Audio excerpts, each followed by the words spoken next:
भवाय चन्द्रचूडाय निर्गुणाय गुणात्मने कालकालाय रुद्राय नीलग्रीवाय मङ्गलम्।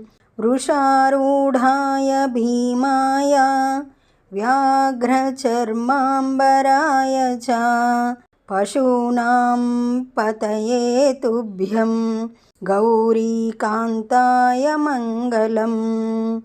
भस्मोद्धूलितदेहाय व्यालयज्ञोपवीतिने रुद्राक्षमालाभूषाय व्योमकेशाय मङ्गलम्। भवाय चन्द्रचूडाय निर्गुणाय गुणात्मने कालकालाय रुद्राय नीलग्रीवाय मङ्गलम्। सूर्यचन्द्राग्निनेत्राय नमः कैलासवासिने सच्चिदानन्दरूपाय प्रमथेशाय मङ्गलम्।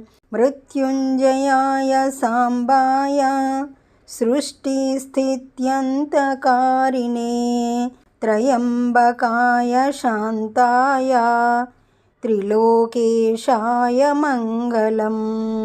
भवाय चन्द्रचूडाय निर्गुणाय गुणात्मने कालकालाय रुद्राय नीलग्रीवाय मङ्गलम्। गङ्गाधराय सोमाय नमो हरिहरात्मने उग्राय त्रिपुरघ्नाय वासुदेवाय मङ्गलम्। सद्योजाताय शर्वाय भव्यज्ञानप्रदायिने ईशानाय नमस्तुभ्यं पञ्चवक्त्राय मङ्गलम्।